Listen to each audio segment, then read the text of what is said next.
There has been a lot of discussion and honestly a little bit of misinformation on one of the subjects I'm about to share with you. I call this 2025 the Damascus Prophecies. Now I've been noticing, and I don't listen to what everyone says, but I see what they're posting or I see what they're saying.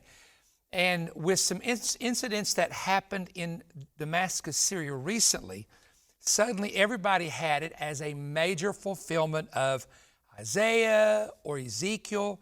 And a lot of times these are individuals that may not have the experience of the total knowledge of prophecy or of the Bible, and therefore they can get some of their information incorrect. So not that we're trying to be an expert, but I have been preaching for 48 years and over 100,000 hours of Bible study. So I do speak to issues based on many, many years of experience being raised under great theologians. So we want our information to be correct. And so that's why we're going to be sharing with you this story about Damascus. Now let me say up front that in the religious world, and I hate to use that term, but let's say it another way. Among the three monotheistic religions, which is Judaism, Islam, and Christianity. What do I mean by monotheistic? They believe there is one God. We believe in God. The Jewish people believe in God. The Muslims use the Arabic word Allah. The Hebrews use the word Adonai. They use Hashem. They use Yahweh, all speaking about the same God because they don't try to pronounce the sacred name of God, Yud, He, Vav, He, in the Hebrew language. Christians will call him the Lord God, the Almighty, speaking of the same person. Now, among the three monotheistic religions, there are also elements of prophecy. Now, the Christians have probably more prophecies in their repertoire than, of course, the Jews or Muslims. Why do I say that? Because among devout Jews who are not Messianic, they take the Torah or the prophets, but the Christians take the Torah, the prophets, and the New Testament's 27 books. When you add that together, there are over 1,000, someone said about 1,800 major prophecies connected to things relating to the coming of the Lord, the kingdom, and things of that nature. Now, in Islam, I want to give you a prediction. This is one of their predictions. Quote, there will come a major conflict in Syria and it will be destroyed. There are three Middle Eastern events that are planned in the future that are going to change the whole course of history and fulfill prophecy. Now, when I say this, these are not the only three. There are many more. But number one is the rise of Persia, which is Iran, and Persia or Iran forming a coalition of nations to eventually attack Israel in a ground war. That's point one. Number two will be the destruction of the city of Damascus, which is specifically prophesied in Scripture. And the third will be when there comes a coalition of 10 kings out of the old Roman Empire and out of the old Middle Eastern territory, 5 from the east and 5 from the west, that will unite with a man called the Antichrist. Now, these are the game changers, these main three events when it comes to what we're looking at in the distant future prophetically. Now, the one I want to focus on is called the destruction of Damascus. Now, when we talk about the destruction of Damascus, let me just tell you a little bit about Damascus. In fact, let me skip down here. I have a whole lot of things that I wanted to share with you, but I want to tell you a little bit about Damascus itself. Now, Damascus is considered to be the oldest continuing city that exists, okay? Now, let me just go right to the prophecy because I was going to bring it down way later, but you need to know where I'm coming from, and that's why I'm skipping down through this. Sometimes I have this on a screen, and they would be driving crazy right now trying to find what I want to tell you. All right, in the Old and New Testament both are predictions which have happened. There are predictions in the process of taking place, and there are predictions that have not yet happened which will happen in the future. One of the great prophets of the Bible, called a major prophet, he has 66 books 66 not books, but 66 chapters in our Bible, is the prophet Isaiah. Great prophet, very accurate, prophesied about the Messiah being born of a virgin. He prophesied about the suffering Messiah, Isaiah 53, the great prophecy that goes in detail about Jesus, the Messiah, suffering. But I want to give you an order of chapters real quick, and I'm going to get to the main verse. In Isaiah chapter 13, the entire chapter is a prophecy against Babylon, which existed in Isaiah's day. Chapter 15 is a prophecy about Moab, which is today the country of Jordan. Isaiah 17, and this is the one we're going to show you, is a prophecy about Assyria and Damascus, the main city. Isaiah 18 is a prophecy about a place that exists called the land beyond Ethiopia. Now, that would be either in the northern Africa area, or some even suggest up into the western part of Europe. Isaiah 19 is a prophecy about Egypt and what would happen in Egypt. In Isaiah chapter 21, it's called the burden of the sea, and it mentions the nation of Arabia, which today would be the Gulf states or the area of Saudi Arabia. Now, as we talk about this, let me just give you, first of all, an example of what he said about the country of Egypt. Now, Egypt at this point of time has certain types of relationships with the nation of Israel through peace talks and negotiations. There are millions of Coptic Christians in Egypt. Many of them watch our program, and we want to greet anyone from Egypt that's watching us. We love the wonderful Egyptian people that we've met here in the United States so often. And we also want to give you, though, what Isaiah said. Now, he said there would come a civil war among the Egyptians in chapter 19. Egyptian will fight against Egyptian, Isaiah 19, verse 2. In verse 4, they would be given over to a fierce king and lord. In verse 5, the rivers would begin to dry up. In verse 18, 5 cities would speak the language of Canaan. Now, the language of Canaan would be Hebrew. It's an interesting prophecy there in verse 18. And then there's another verse, which is verse 18, that said one of the cities that would know Hebrew would be called the city of destruction. Well, El Arish, which I've had lunch there, it's a coastal city. One of the early Semitic names could mean city of destruction. When the 5 Canaan-speaking cities, that has already been talked about when you talk about the Gaza Strip area and you come all the way down into that area. There's so many tourists that come through there that some of the people know the Hebrew language in many of those cities. Now, the basic thing is this evil, cruel Lord, which would rule over Egypt one day, is none other than the Antichrist, and that's found in Daniel 11, verse 40 through 45.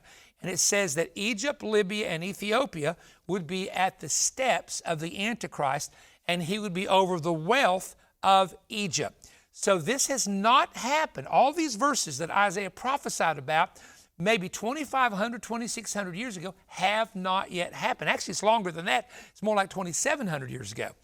And so that's important to understand, that although these are ancient prophecies, some of them have not happened.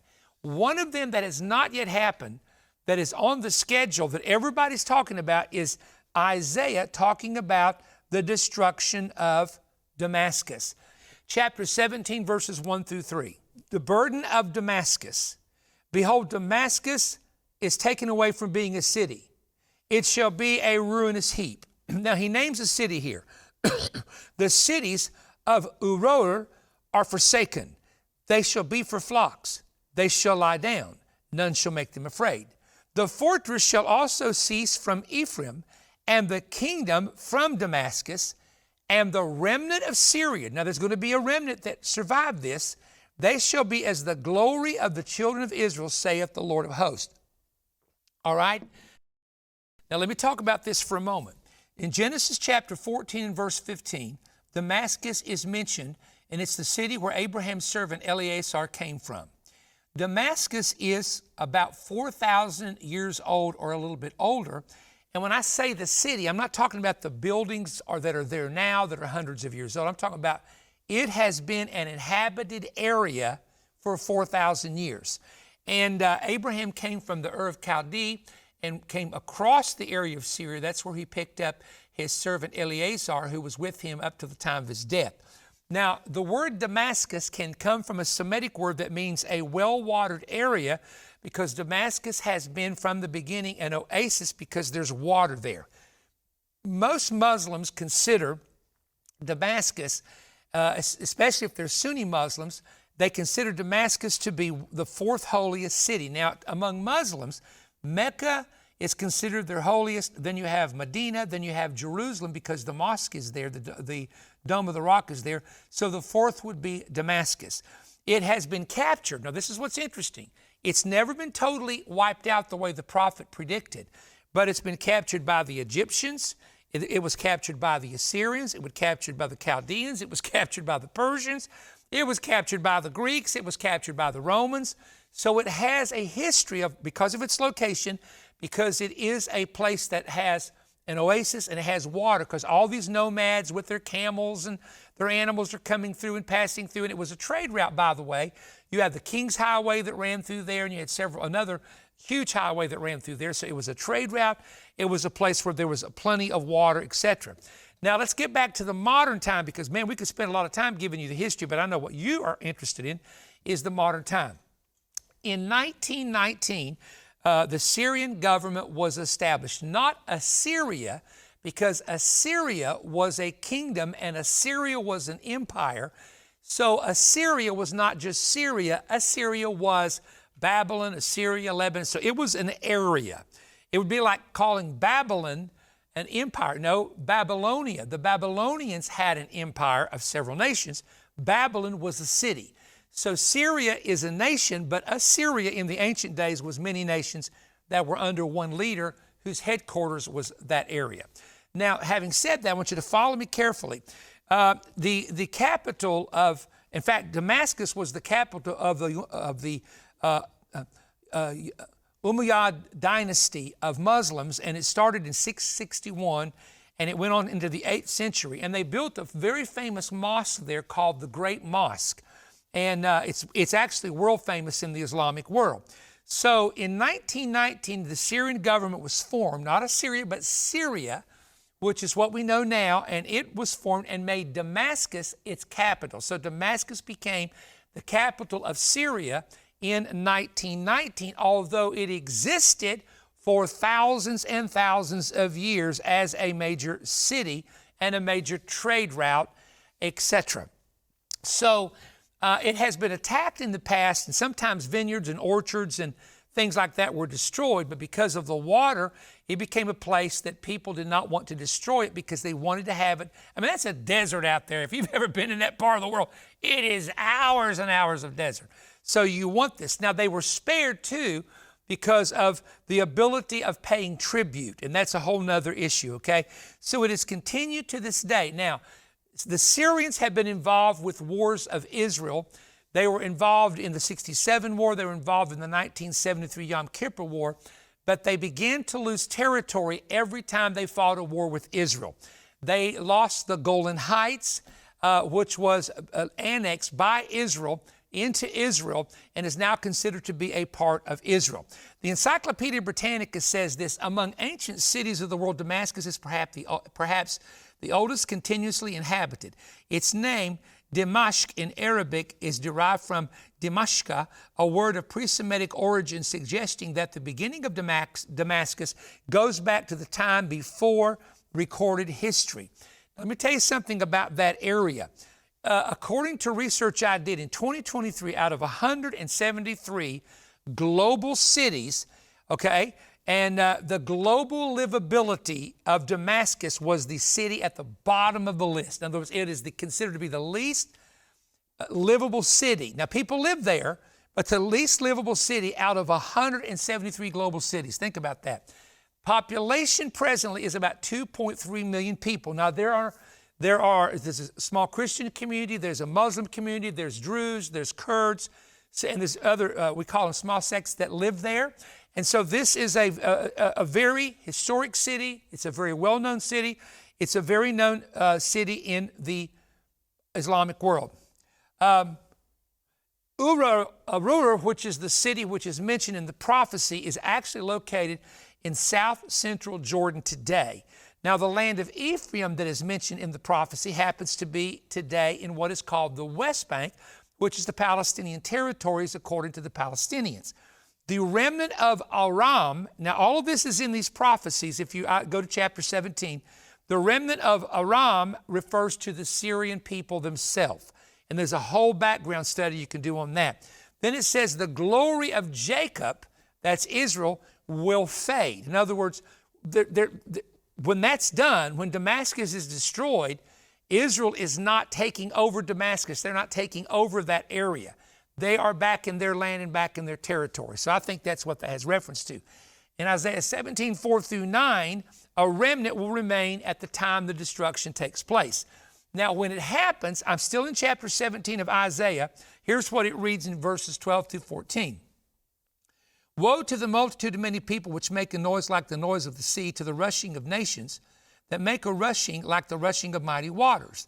The nations shall rush like the rushing of many waters, but God shall rebuke them, and they shall flee afar off, and they shall be chased as the chaff of the off of the mountains before the wind, and like a rolling thing before the whirlwind. And behold, at eventide, trouble. But before the morning, he is not. This is the portion of them that spoil us, and the lot of them that rob us. Now, here's what's interesting. That verse I just read to you gives a clue that there's trouble coming in the evening. Something's going to happen in the evening, but when the sun comes up in the morning, it no longer exists. So this has to be a weapon of mass destruction of some kind that is so large that it just levels the entire area. Now, I don't believe it would be nuclear. It could be, but I don't believe it would be. And I have different reasons for saying that because people survive it in the area. But this is going to be a major deal. So the nations will be raging, meaning the nations will be angry. And, actual nations. Now, think about who's angry right now, because what has happened is the Assad regime, which has ruled for 50 years, has been overthrown by militias. And these militias are several different groups. In the north, you have the Kurds, and the Kurds want to carve out their own nation, actually. And there's millions of Kurds, and they have been supported by the United States as far back as the time of Saddam Hussein. So you have the Kurds.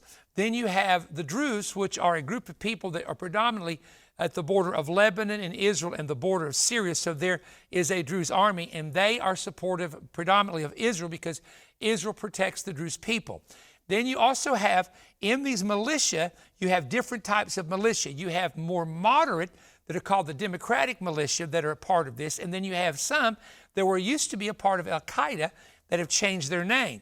Now, what's happening now is you have one man that's kind of stepping in to be the leader. But I'm telling you, I've seen this happen so many times in the Arab world or in the Islamic world, where one leader comes in and another group has a militia with a couple thousand. This guy over here has a militia. And if they can't sit down at a table and agree who gets what money, who gets what land, who gets what support, then there's an internal battle that starts between them. Now, the biggest thing that's happened with the fall of Assad is that a lot of the people are wanting a new government, new people. They want to kind of come into the modern world. A lot of them do. And that's what some of the new people taking over this government are saying, although nobody really knows what's going to happen as far as that's concerned in the near future. The real issue here is Iran or Persia. Now, they have lost Hamas. They have lost Hezbollah. Now, there's still people in Hamas, don't get me wrong. There's still people with Hezbollah, a lot of them. But they're losing ground and they're losing support. Because I want to tell you something. I know this for what I'm going to tell you is a fact. This isn't something I'm making up. The 30 and under, if it's Syria or Lebanon or Jordan or Iraq or even in Persia, the 30 and under, they don't want fighting. They don't want murder. They don't want strict laws that lock you up in jail if you disagree with somebody. They want freedom. Now, the older generation is kind of locked into their system and locked into their belief and locked into what they think. But the younger generation, God's going to pour out His Spirit and His Word upon all this younger generation, because it's promised in the last days. There's a global revival coming. It's already happening, although you don't hear reports on it, but it's not a traditional revival the way you and I in America were raised to go, like a Brownsville revival or a Perry Stone, 3-month revival where you go to a church building every night. It's on a different scale. It's on a global scale. It's done differently. God's going to do it His way. Let me say it that way. But the Persians are finding themselves without support. They're finding themselves without militia. They're finding themselves without armies. And eventually, and this is the point I want to get to, eventually the Antichrist will step in. Here's what happens when Christ returns. Listen to these verses. I got to get these verses to you. There shall be a highway for the remnant of his people, which shall be left from Assyria, like it was to Israel in the day that they came up out of the land of Egypt. Isaiah 11:16. This is in Isaiah, by the way. Isaiah 19:23 through 25. In that day there'll be a highway out of Egypt to Assyria. This is the country of Syria now. And the Assyrians shall come into Egypt, and the Egyptians shall come into Assyria, and the Egyptians shall serve with the Assyrians. And in that day shall Israel be the third with Egypt and Assyria, even a blessing in the midst of the land, whom the Lord of hosts shall bless, saying, Blessed be Egypt, my people, and Assyria, the works of my hand, and Israel, mine inheritance. So for those of you that watch me in the Middle East from Egypt and Jordan, and maybe it's on the internet, let me just say the future, the distant future looks very, very bleak. The far future looks very, very good, because Egypt and Assyria and Israel are going to eventually come together. Now, here's the thing you all got to understand. All you men in the Middle East, you are related. You're either through Esau or you're through Ishmael. They are brothers of Jacob and brothers of Isaac. So you've got to understand this is a family feud. You need to quit feuding. You need to get together for your children and grandchildren's sake. Oh my goodness, could you imagine the tourism that Syria and Egypt would get if all they would do is make peace? Everybody would prosper, everybody would be blessed, but there's good news in the future. But right now, let's keep our eyes on what's happening in that part of the world and keep our eyes mostly on Jesus. You got to watch this. I've got something for you, and stay with me till the end.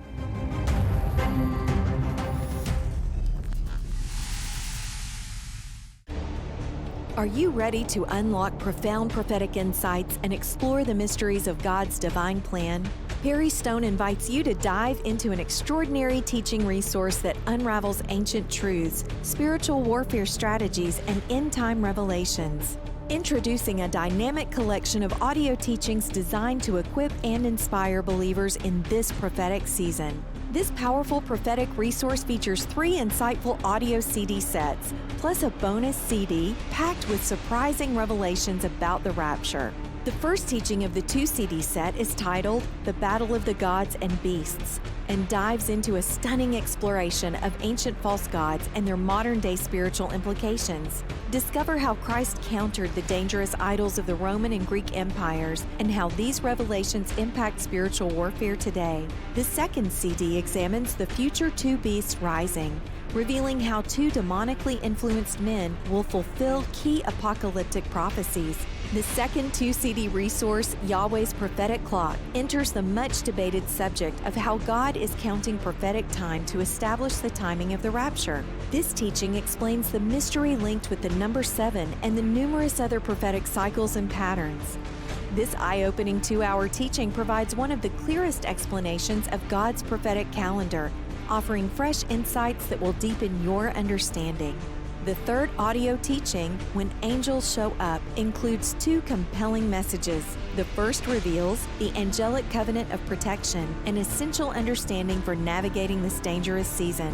The second message, How to Release Angels During Prophetic Seasons, teaches how to access heavenly messengers during times of increased demonic and angelic activities as prophecies are being fulfilled. This is an important revelation on angels. We are also including a bonus CD, The Chaos of the Rapture. Within 48 hours after the rapture, the chaos of Revelation 6 will be unleashed. Learn how millions of people missing and the atomic effect of the rapture and resurrection will send the world into darkness and complete confusion. This comprehensive teaching package includes 3 teachings, 6 CDs, plus the unique single CD on the chaos of the rapture, offering over 7 hours of prophetic teaching. For a limited time, you can receive this prophetic teaching package for a donation of $30 or more. Call us toll-free at 1-888-21-BREAD. That's 1-888-212-7323. Or order online at perrystone.org. Additionally, you can write to us at Perry Stone, P.O. Box 3595, Cleveland, Tennessee 37320, and enclose your gift of $30 or more to request CD package offer YP-147. This package is also available as a digital download on our website. We look forward to hearing from you soon. Hey, thank you for joining me on the Manna-Fest telecast. I just want to mention, this is a special packet and it's only available for this week and next week. And then we will move on to our next Manna-Fest television offer. I want to thank you for joining me around the world. And if you would like to get this, actually this is available mostly in the United States, but if you're overseas, I believe you can get a digital download. If you pay for the download, you can get that. So check that out. Just go to perrystone.org and check out the information, because the digital downloads are available immediately and it goes right into your system there. So we want you to hear the word. And I want to say this very quickly while the information comes on the bottom of the screen of where we're going to be. You need to understand that this is how we keep Manna-Fest on the air around the world, is through our resource offers. So whether you get the digital download or the resource material, that is the main way that we keep the program going around the world, with the potential of way over 1 billion people being reached. Now that doesn't mean you're reaching 1 billion, it means the potential is there with all that's set up to reach that many. And actually it's probably more like 2.5 billion people that the possibility is there. So thank you for your prayers and your support. We hope to see you in our conferences, which are coming up.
America's premier international prophetic summit is coming in 2025. Come be a part of this dynamic conference April 23rd through 27th at Omega Center International in Cleveland, Tennessee. Hear world-renowned prophetic speakers Jonathan Cahn, Mario Murillo, Bill Cloud, Mark Biltz, John Kilpatrick, Joseph C., and your host, Perry Stone. These 14 services will answer hundreds of prophetic questions with insight and information. There is no fee to attend, but you must register for seating. Mark your calendars for April 23rd through 27th and register today. Visit perrystone.org for more information.